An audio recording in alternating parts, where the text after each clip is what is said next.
तर मित्रांनो, 4 मे या दिवशी 5 राज्याचे निकाल लागले आणि पश्चिम बंगालमध्ये भाजपने धमाका केला. 294 पैकी तब्बल 208 जागा जिंकल्या. त्यावेळी सगळेजण एकच बोलत होते की भाजपला आता कोणी थांबवू शकणार नाही. पण मग सांगा, फक्त 3 महिन्यात हे चित्र इतकं का बदललं? आज तोच भाजप बॅकफुटवर का दिसतोय? हा योगायोग आहे की यामागे खरंच काही ठोस कारण आहे? चला आजच्या व्हिडिओमधून हे सर्व समजून घेऊया.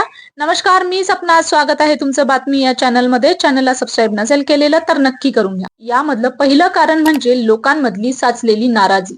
विचार करा, एखादा पक्ष तब्बल 12 वर्ष सत्तेत असेल तर हळूहळू लोकांमध्ये थोडी नाराजी तयार व्हायला लागते. हे राजकारणात नेहमीच असतं. नीट परीक्षेतल्या पेपर फुटीने ही ठिणगी पडली.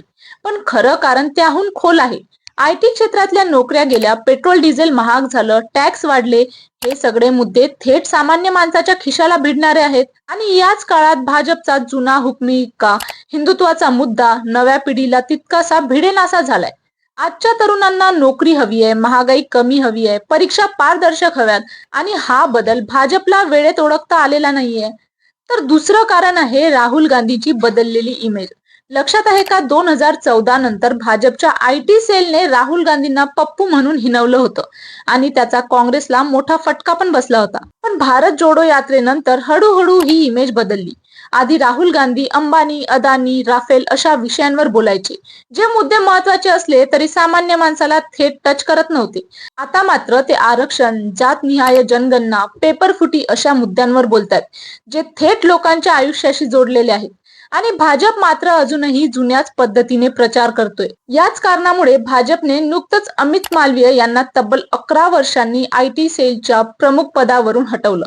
पण तोपर्यंत बराच उशीर झालेला दिसतोय. तिसरं कारण जरा वेगळं आहे आणि इंटरेस्टिंग पण आहे. ते म्हणजे आता खेळ कोण खेळतंय हे बदललंय.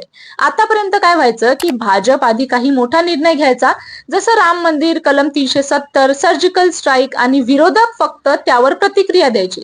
म्हणजे भाजप स्वतःच्या मैदानावर खेळायचा आणि विरोधकांना नुसतं धावधाव करायला लावायचा. पण 2024च्या निवडणुकीत हे चित्र उलट झालं. संविधान बदलणार हा मुद्दा विरोधकांनी आणला आणि भाजपला त्यावर खुलासे द्यावे लागले. आताही हेच होतंय. जेनझी आंदोलनानंतर विरोधकांनी लाठीचार्जचा मुद्दा उचलला आणि त्याला उत्तर द्यायला भाजपने वंदे मातरमचा मुद्दा आणला, जो फारसा कुणाला टच करत नाही. सोप्या भाषेत सांगायचं तर जेव्हा तुम्हाला दुसऱ्याने ठरवलेल्या विषयावर बोलावं लागतं, तेव्हा तुमचा हात आपोआप वरचढ राहतो. पण मग याचा अर्थ भाजपचा गेम संपला का? नाही. इतक्या पटकन तसं म्हणणं घाईचं ठरेल. विचार करा, लोकसभेला अजून जवळपास 3 वर्ष बाकी आहेत आणि मधल्या काळात उत्तर प्रदेशासारख्या मोठ्या राज्यात विधानसभा निवडणूक होणार आहे. महाराष्ट्राचंच उदाहरण घ्या. 2024च्या लोकसभेत भाजपला मोठा फटका बसला होता, पण लगेचच हरियाणात भाजपने जबरदस्त कमबॅक केला आणि त्याचा फायदा पुढे महाराष्ट्र विधानसभेतही भाजपला झाला. म्हणजे जर भाजपने उत्तर प्रदेश पुन्हा जिंकलं तर त्यांच्या जोरावर पक्ष 2029ला पुन्हा जोमाने उतरू शकतो. आणि हे लक्षात ठेवा, सध्याचं अनुकूल वातावरण पुढची 3 वर्ष टिकवणं ही विरोधकांसाठीही तितकीच अवघड गोष्ट आहे. तर मंडळी, ही लाट खरी आहे, पण ती कायम टिकेलच असं नाही.